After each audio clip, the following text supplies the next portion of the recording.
Bismillahirrahmanirrahim. Assalamualaikum warahmatullahi wabarakatuh.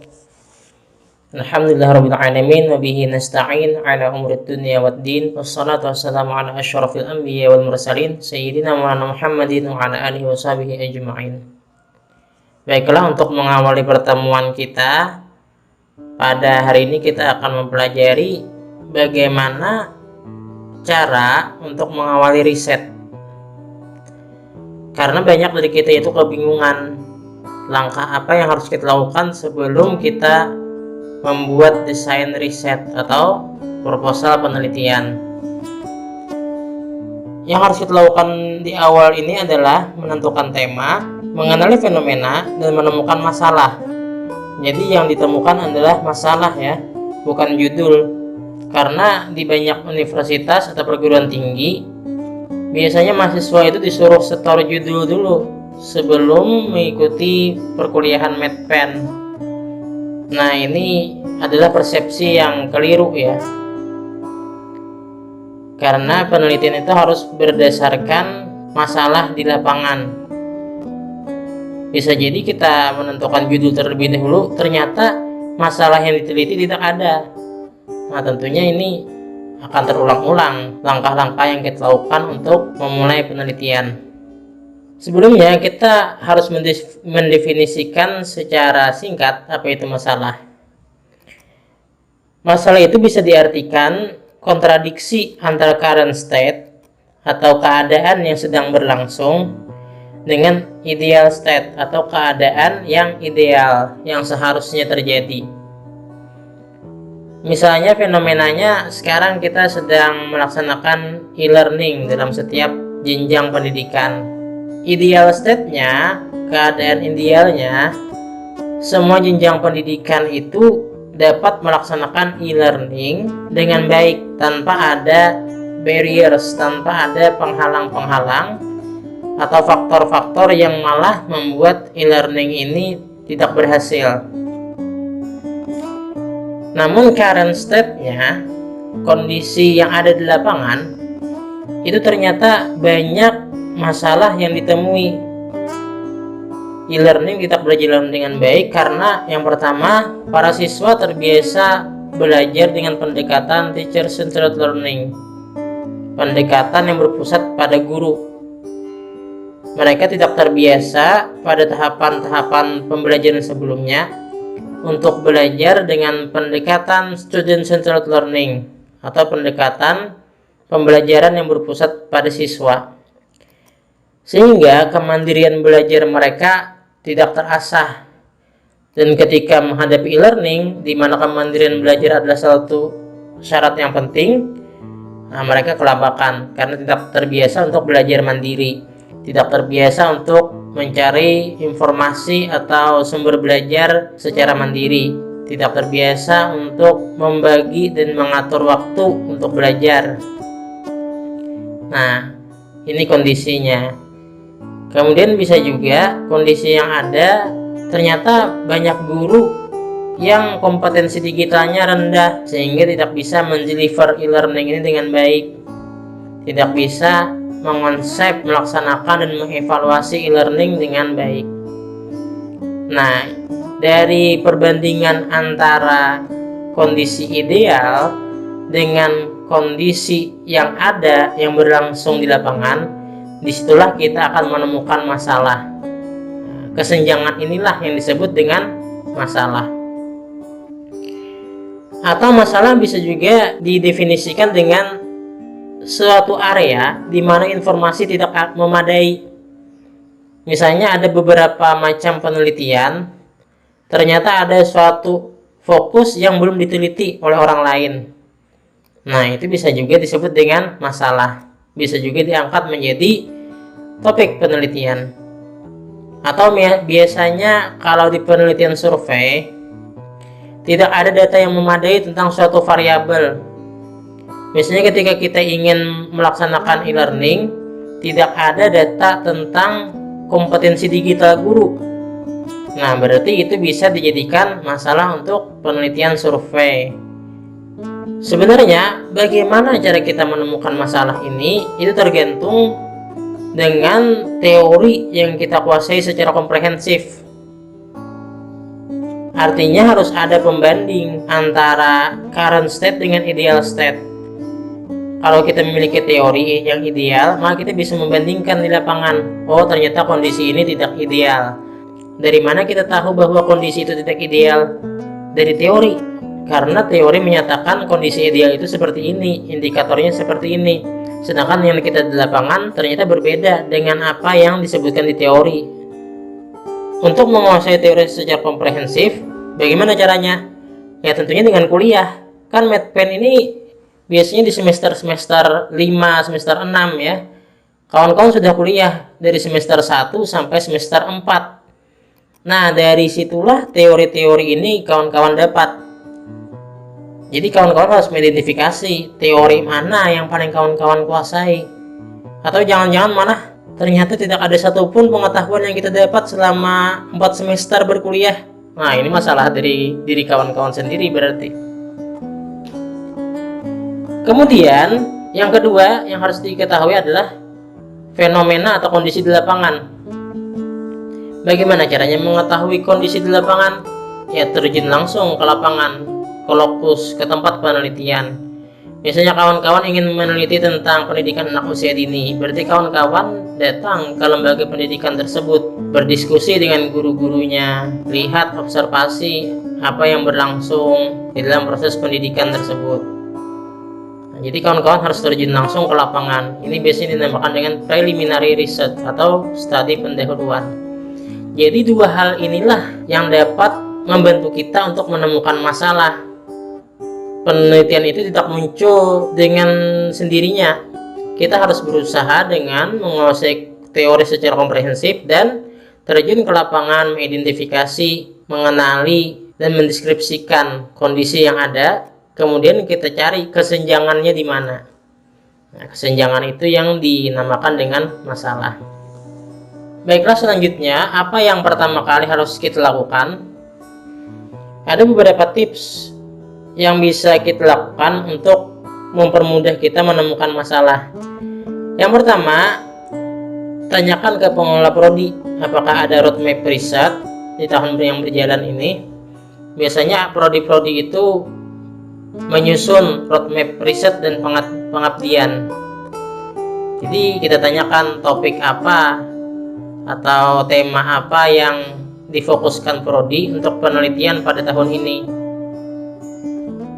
Namun seandainya roadmap riset ini tidak ada, maka kawan-kawan bisa mengidentifikasi pada diri kawan-kawan sendiri topik apa yang paling kawan-kawan kuasai atau tema apa yang paling menarik bagi kawan-kawan.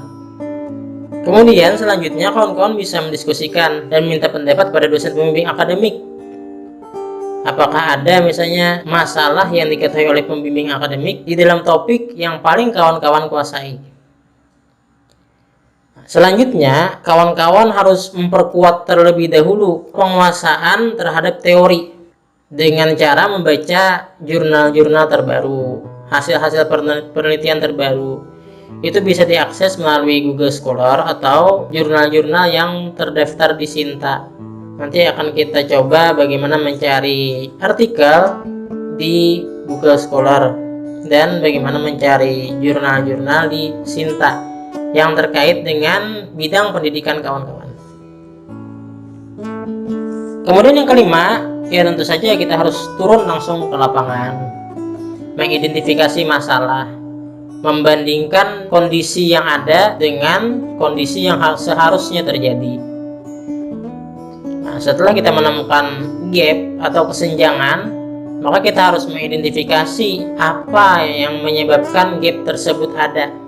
Tidak hanya menemukan masalah, tapi menemukan faktor-faktor yang menyebabkan masalah.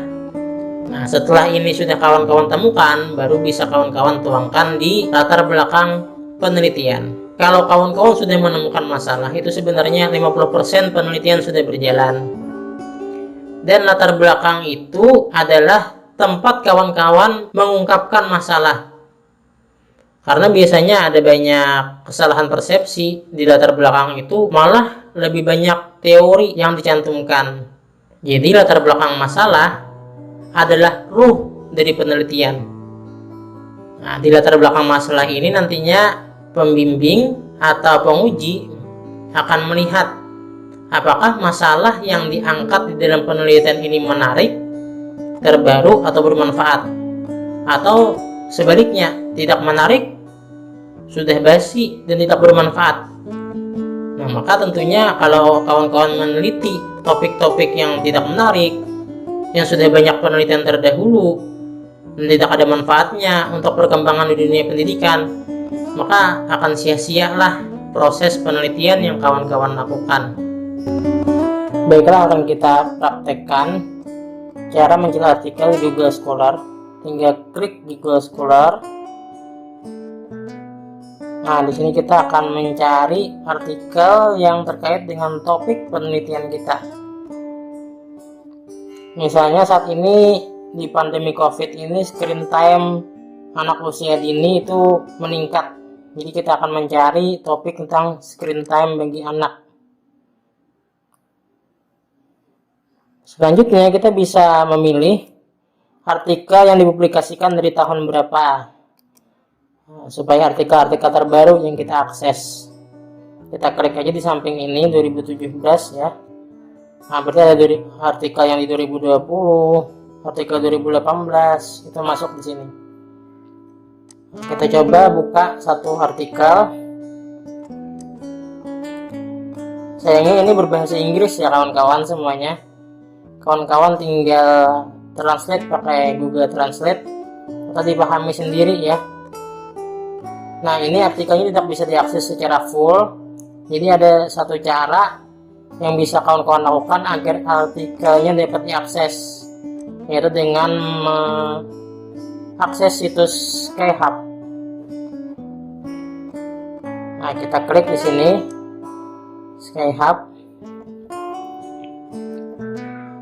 Nanti di sini akan kita masukkan URL ya, URL dari artikel kita. Kita copy saja, kita masukkan artikelnya di sini, URL-nya. Nah, kita open.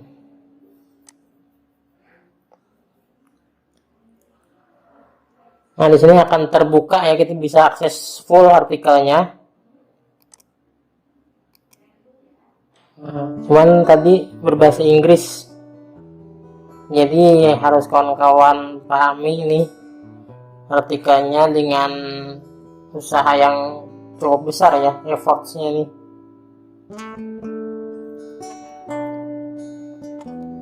Artikel ini bisa kita download dengan mengklik tombol download di atas sebelah kanan, akan tersimpan langsung di drive kita. Nah, itu yang bisa kita lakukan untuk membuka artikel di Google Scholar. Selanjutnya kita akan membuka artikel-artikel di jurnal Sinta ya. Sinta 2 kita klik misalnya. Jadi di dalam Sinta ini itu ada stratanya dari Sinta 1, Sinta 2 sampai Sinta 6 ya. Ini adalah level akreditasi jurnal. Misalnya kita cari keywordnya apa, pendidikan anak, kita tuliskan di sini. Nanti akan muncul jurnal terkait pendidikan anak. Nah, kita buka saja. Open link in new tab.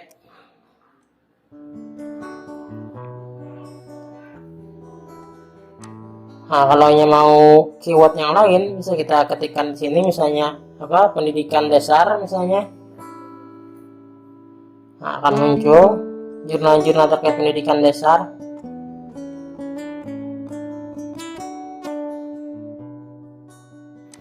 Atau misalnya pendidikan saja. Coba kita ketikkan di sini keywordnya. Nah, di sini akan lebih banyak muncul jurnal terkait pendidikan ya. Ini jurnal-jurnal tentunya berbahasa Indonesia, nama ada juga yang berbahasa Inggris. Jadi biasanya semakin tinggi sintanya itu biasanya menggunakan bahasa Inggris ya. Cara membukanya kita klik website jurnal. Ini akan mengarahkan langsung ke website jurnal tersebut. Nah, ini jurnalnya. Kalau kita mau mengakses artikel yang ada di jurnal ini, nah, kita bisa klik ini, issue. Yang current artinya yang sedang publish. Yang archive ini artinya artikel-artikel yang sudah dipublish. Nah, ada beberapa arsip di sini. Ini bahkan sudah sampai tahun 2022 ya. Nah, kita klik salah satu arsipnya yang in press, artinya yang sedang dipublish. Nah, di sini ada banyak judul. Jadi kita tinggal pilih judul apa yang sesuai dengan interest penelitian kita. Atau kita juga bisa mencari ide dengan menggunakan judul-judul ini untuk penelitian kita, kalau kita belum punya ide penelitian. Kalau mau membaca, kita klik download saja. Nah, download di PDF file. Nah, nanti akan tersimpan langsung ke hard drive kita ya. Kemudian tinggal kita baca-baca saja. Nah, jadi begitulah yang bisa kita lakukan untuk memperkaya wawasan kita terkait topik penelitian yang akan kita lakukan. Terima kasih. Wassalamualaikum warahmatullahi wabarakatuh.